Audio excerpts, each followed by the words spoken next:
Marie and her husband Chuck moved to Florida last November to be close to grandchildren, and having two of my own, I can understand their reasoning totally. I do have to say that I still miss them every day and was invited to visit them in the next year, so I have to make that happen. Reverend Marie is a devoted student of the archangels, and I always say that she is one of the most evolved souls that I have personally known, her and my wife Patty. So I give you Reverend Marie Phillips. Good morning, everyone. I'm Reverend Marie Phillips. And I say a good, warm, good morning. Where I'm at, it's quite warm in Florida. I know it's quite cold there. Now, everyone, raise the energy and say good morning. Good morning, Reverend Marie. That's right. And by the way, Reverend David, we moved at the end of December. Oh, my bad. Okay, my topic today is moving from anger and frustration to peace and balance. I often hear that people are angry about someone or something.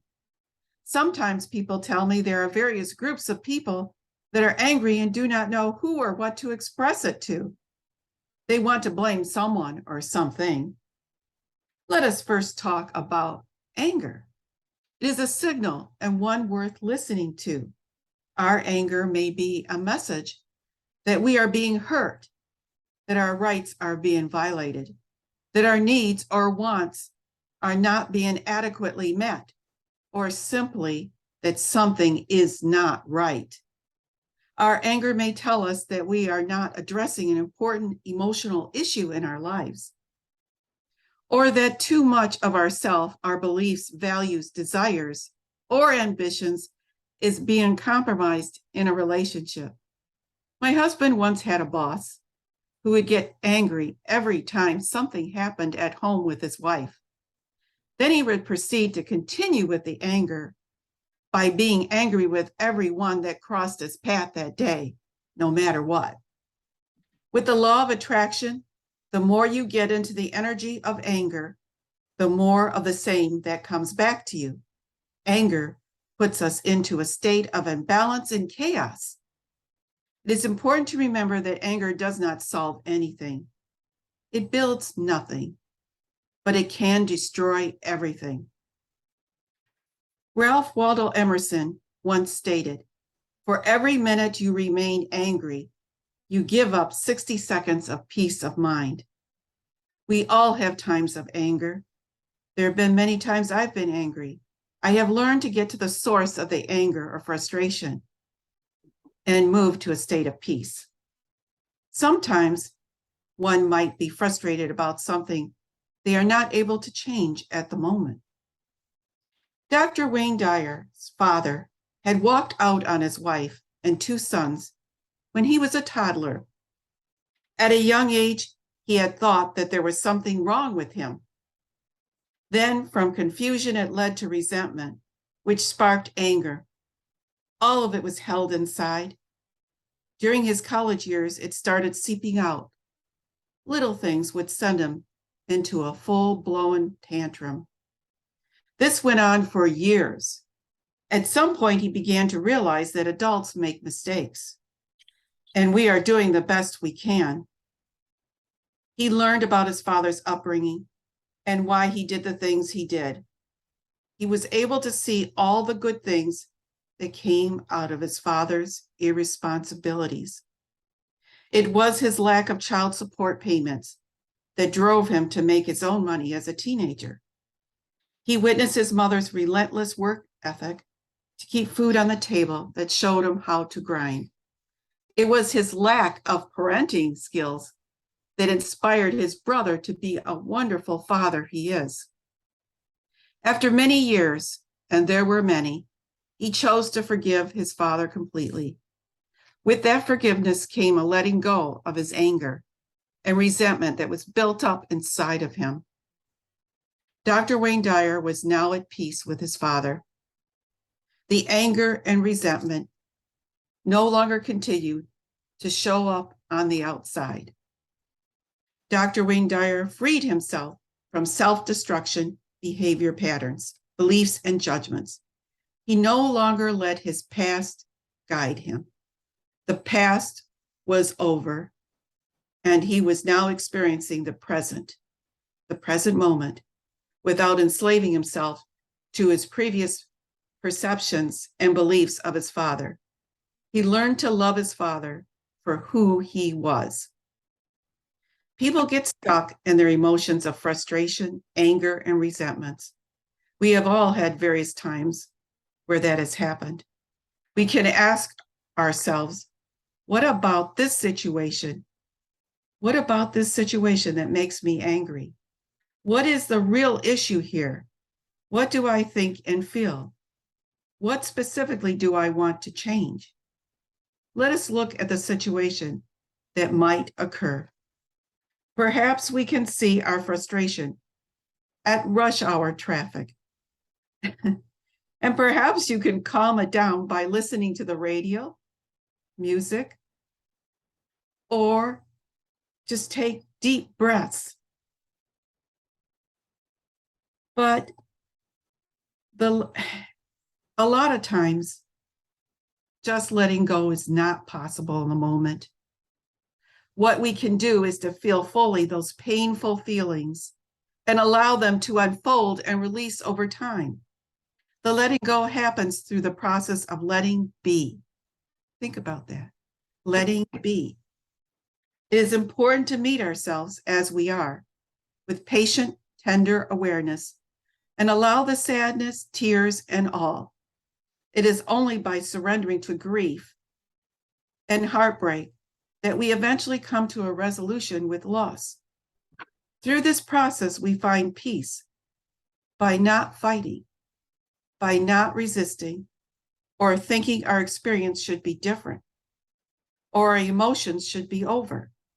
The real letting go involves being aware of a feeling, just being an observer, letting it come up, staying with it, and letting it run its course without wanting to make it different or do anything about it.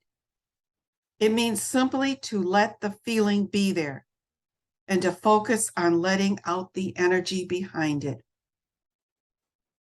In the book Burnout, which I know some of you know about, the authors Emily and Amelia Nagoski state that emotions are the release of neurochemicals in the brain in response to some stimulus. For example, you see the person you have a crush on across the room.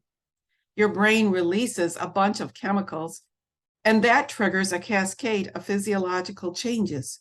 Your heart beats faster, your hormones shift, and your stomach flutters. Your facial expression changes.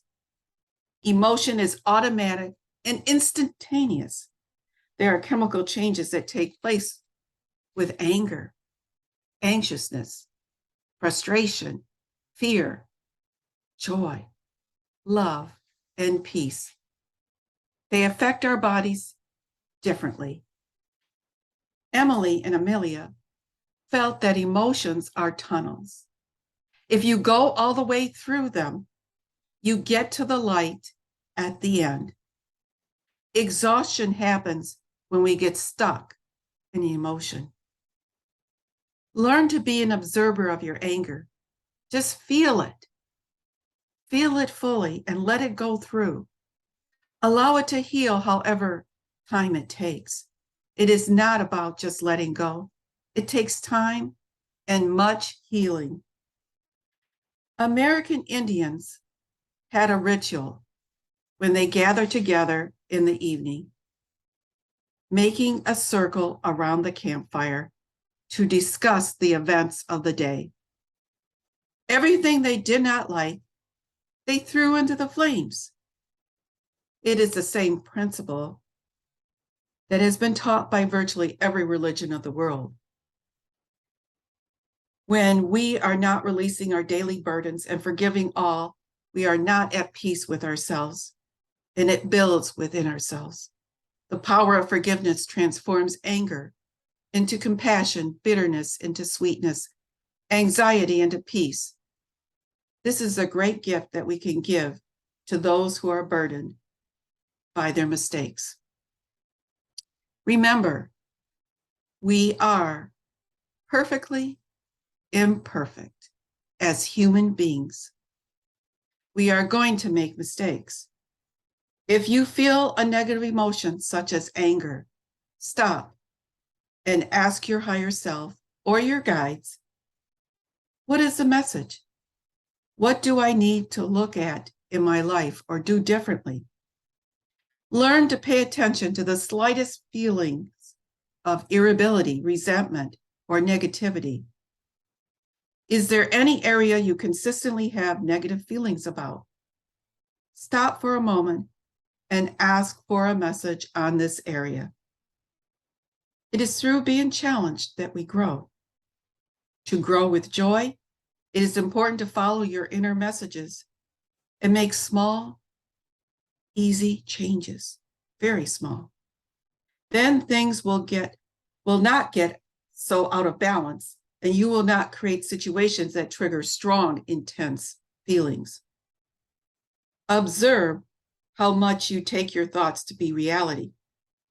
The more we believe our thoughts to be real, the more we will be suckered into them, as Dr. Wayne Dyer was toward his father. Just observe and keep a journal of what you observe.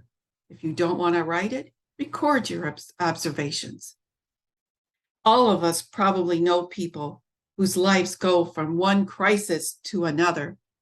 They strive to create drama and intense emotions.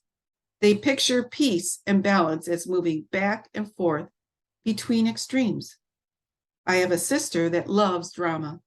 If it's not there, she does a good job at creating it. Ask yourself these questions. Are you addicted to strong, intense emotions? Do you feel good when things are peaceful and calm?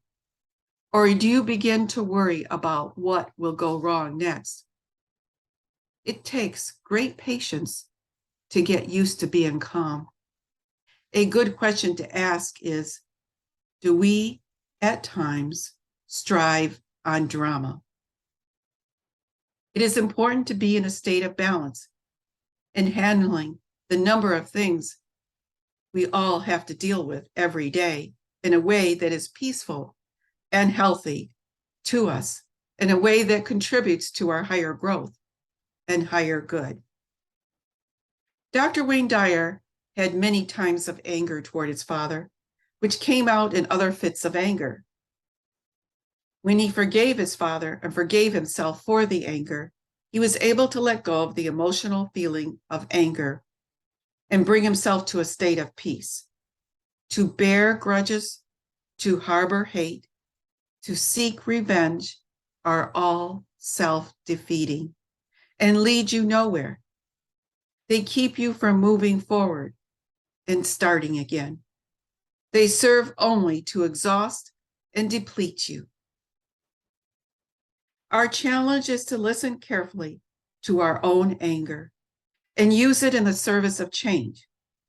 We need to become aware of our own anger and where it is really coming from. You may be surprised where it is coming from. Fully feel it and let it go, or it will continue to come forward in various ways toward others and yourself. Sometimes it takes moments to let go, or other times it can take months or years. It is part of our spiritual growth, step by step. I would like to end this sermon with a quote from Joel Osteen. Every day, we have plenty of opportunities to get angry, stressed, or offended. But what you are doing when you indulge in these negative emotions is giving something outside yourself power over your happiness. Now I challenge all of you to make the choice to commit to the process of moving from a place of anger and frustration to a place of peace and balance, which includes joy and love. It is in this challenge that we spiritually grow. I thank you for allowing me to speak today.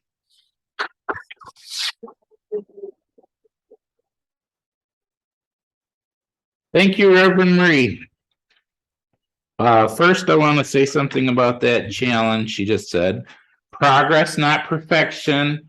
We're all perfect spirit poured into a flawed crystal. That's how I define humanness. And then the second thing is she mentioned a few minutes ago, taking the time to learn to be calm